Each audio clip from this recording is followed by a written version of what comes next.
My brother stole my wedding venue for his proposal, so I ruined his surprise. I never thought I'd post something like this.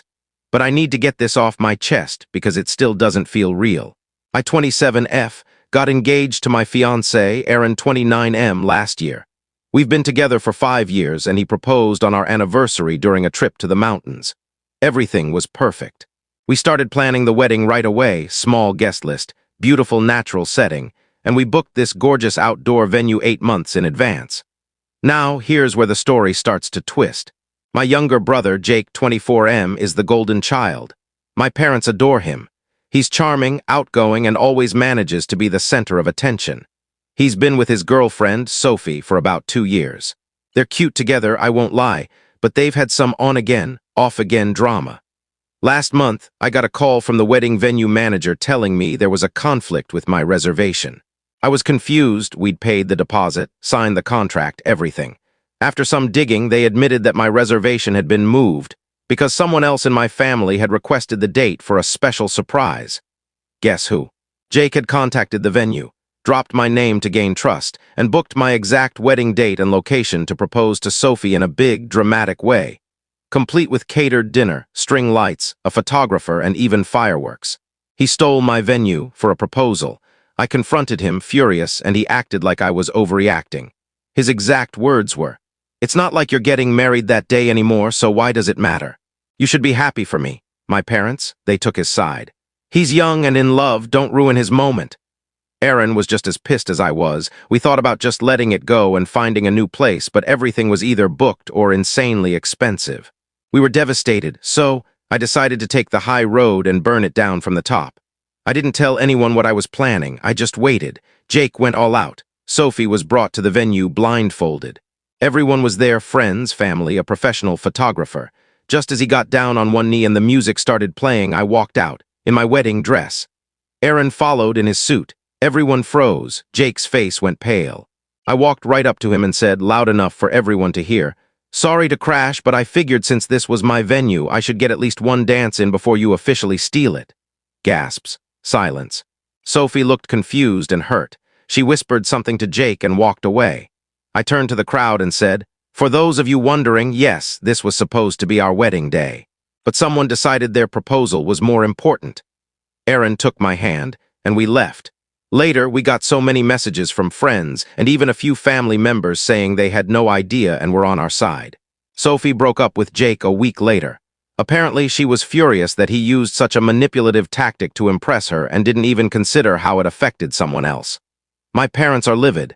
Jake's embarrassed. Me. I'm not even sorry. Play stupid games, win stupid prizes. It's been 3 weeks since I crashed my brother's over-the-top proposal with the wedding dress entrance. And let's just say, the fallout has been nuclear. After Sophie broke up with Jake, my phone was blowing up. Half the messages were from friends and cousins saying, "Good for you," or "I would have done the same thing." The other half. My parents telling me I had humiliated the family and that I owed Jake a public apology. Yep, you heard that right.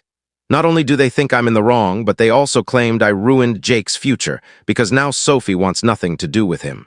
Apparently, she told him that if he could sabotage his sister's wedding for a spotlight moment, he clearly had no respect for boundaries or relationships. Go, Sophie. Now here's where it gets worse. A few days ago, I get invited to a family dinner at my parents' house. Aaron didn't want to go, but I said yes because I wanted to face them and clear the air. We walk in, and it's an ambush. Jake is already there, sitting like a wounded puppy. My mom starts immediately. "Honey, we just want to have a civil conversation. Apologize so we can move on. Your wedding isn't everything." I replied, calm but direct. "You're right, my wedding isn't everything, but it was mine, and your son took it from me like it meant nothing." Jake mumbled, "I just wanted it to be special. I didn't think you'd take it so personally." Aaron jumped in. "You didn't think she'd take losing her booked venue personally. Are you hearing yourself?" My dad then said something that really snapped me. "You're being vindictive. Family comes before events." So I took a deep breath, looked them dead in the eye, and said, "No. Respect comes before family, and none of you respected me or what Aaron and I were building. You all made a choice to enable Jake's selfishness, and now you're shocked it blew up. That's not on me. That's on you." I stood up, told them I was going no contact for a while, and left. Aaron didn't say a word, just squeezed my hand tight as we walked out. Since then, Jake's tried messaging me twice. The first time it was to clear the air. The second, to ask if I would talk to Sophie on his behalf and explain that it wasn't that serious. I blocked him. We've since rebooked another venue for later in the year. It's more expensive, but honestly it feels more ours now. No shadow of betrayal hanging over it. Aaron has been my rock through all of this. Last night he looked at me and said, "You didn't just save our wedding. You saved yourself from years of walking on eggshells with your family. I'm proud of you." So no, I don't regret crashing Jake's proposal. I regret trusting my family to care about me as much as they worship my brother. And if anyone thinks I was too harsh, they're welcome to pay the new venue deposit. The big day finally arrived. After all the drama with my brother Jake stealing our original venue for his failed proposal, Aaron and I had rescheduled everything. The new venue was twice the price, a little further out of town, but absolutely beautiful. And most importantly, it was drama-free, or so I thought. We kept the new wedding date and location private. Only our actual friends and supportive family members were invited. My parents weren't on the list. Jake obviously wasn't either. We sent out physical invites, no digital save-the-dates, no social media posts. We didn't want any chance of word getting back to Jake or our parents. It was supposed to be peaceful, but of course, chaos finds its way. That morning, I was in the bridal suite getting ready when my best friend Rachel came storming in, face pale. "He's here," she said. "Who?" I asked, though I already knew. "Jake and your parents. They just showed up, no RSVP, no invite, saying they had a right to watch you walk down the aisle." I nearly dropped my mascara wand. I rushed out to the hallway, still in my robe, and found Aaron's groomsman, Chris, already handling it. He had them stopped at the front gate of the venue, which was private property, by the way. Jake had the audacity to show up in a suit, holding a gift bag, pretending like this was all some misunderstanding. "I just wanted to surprise you," he said. "Come on, don't make this a big thing. Let's move past it." My mom chimed in, of course. "We're your family. This is your wedding. How can you celebrate love while cutting people out?" I looked at her, absolutely calm, and said, "Funny. You didn't think I deserved love or respect when you defended him stealing my wedding date. You don't get to pretend to be the loving family now." Jake rolled his eyes and said, "I brought a gift. I'm trying, okay?" That's when Aaron stepped in beside me. "We have security here. You can either leave peacefully or we'll make it official." Jake's face darkened. "Seriously, you're kicking out your own brother?" "No," I said. "You were never invited in the first place." Security walked them out. Some guests were confused, a few had questions, but Rachel handled the whispers perfectly. "Just some uninvited guests who thought this was still about them," she said. The ceremony, it was perfect. I walked down the aisle, sunlight on my face, Aaron waiting at the altar with tears in his eyes. We said our vows, we danced, we laughed. Not a single ounce of negativity touched that day after they left. Later that night, I got a text from an unknown number. "You embarrassed me in front of everyone. Again, don't expect me to ever forgive you." I blocked it. Again, here's what I've learned. Blood may make you related, but it doesn't make you family. Real family respects your boundaries. They cheer for you without trying to upstage you. And when you say no, they listen. I married the love of my life that day and finally divorced myself from the toxic family dynamics I grew up with. It was the happiest day of my life. And not because it was perfect, but because for once, it was peaceful. It's been a month since the wedding. Aaron and I got back from our honeymoon, 2 peaceful, blissful weeks in Santorini, where we didn't think about Jake, my parents, or any of the chaos they tried to drag into our lives.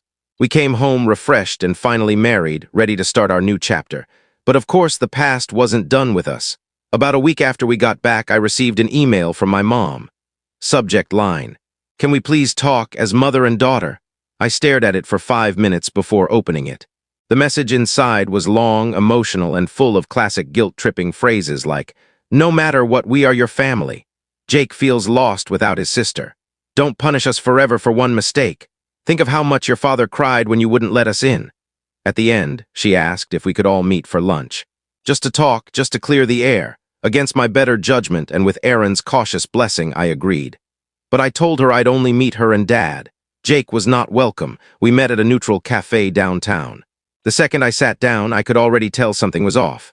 My mom looked overly done up, like she was going for a sympathy Oscar, and my dad just looked tired. What followed was a weird, almost scripted apology. "We understand that we didn't handle the situation well," my mom said. "We just didn't want to choose between our kids," added my dad. Then came the real reason they wanted to talk.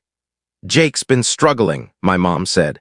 Ever since Sophie left and since the wedding, he's been depressed. He lost his job last week. I waited. We were hoping maybe you could talk to him, she continued. Help him understand that you forgive him. He's not doing well. I let that sink in. They weren't here for me. They didn't care about the pain they caused me. They were here to use me to patch up their broken son. I leaned back and said, so just to be clear, this isn't about healing the relationship between us. It's about me helping Jake feel better after ruining my wedding and trying to crash the next one. My mom blinked. No, it's not like that. Yes, my dad cut in softly. That's exactly what this is. He looked ashamed. I stood up. I'm done being the fixer for this family. I gave you every chance to stand up for me and you chose him over and over again. I'm not doing this anymore. I wish him healing, but it's no longer my responsibility. My mom tried to grab my hand. Sweetheart. Goodbye, Mom. Goodbye, Dad. I left without another word. I haven't spoken to them since. I didn't block them this time. I want them to see my life from the outside.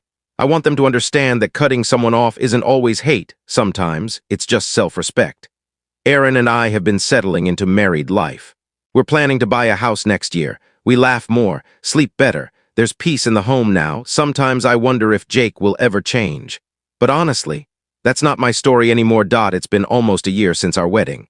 Aaron and I bought a house in the suburbs. Nothing extravagant, but it's ours. A cozy kitchen, a tiny garden I'm learning not to kill, and a peaceful silence I never had growing up. We both work during the day, come home, cook dinner together, and life is finally still. Safe, whole. My parents haven't reached out since that awkward lunch. I think they got the message. Or maybe they're still waiting for me to come to my senses. Either way, the silence has been a blessing. But last weekend, I opened the door expecting a package, and instead found Jake standing on my porch. Unshaven, pale. Eyes sunken, not the same charming, smug golden boy I remembered. Hey, he said, voice soft. Can we talk? I didn't respond, just stared. Please, just 5 minutes. Then I'll go. Against my instincts and maybe out of curiosity, I let him in.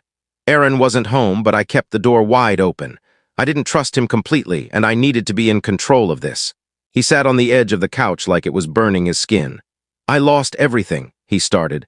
Sophie, my job, I'm crashing on a friend's couch. Mom and Dad help where they can, but they're fed up too. He looked up at me, his eyes glassy. I realized how badly I messed things up. With you, with everyone. I stayed silent.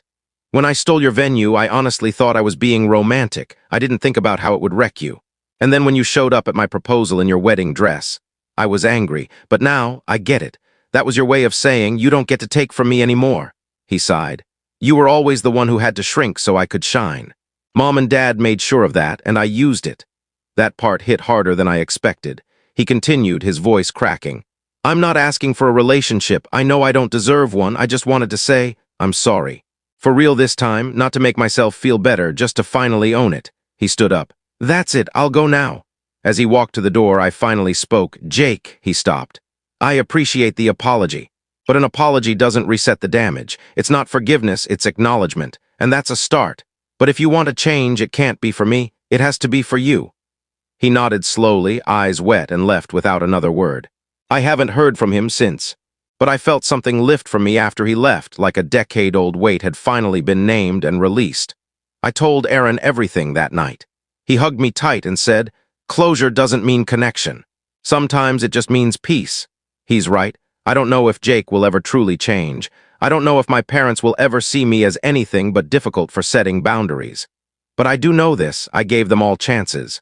I walked away with grace. I fought for myself when no one else would, and now I'm free.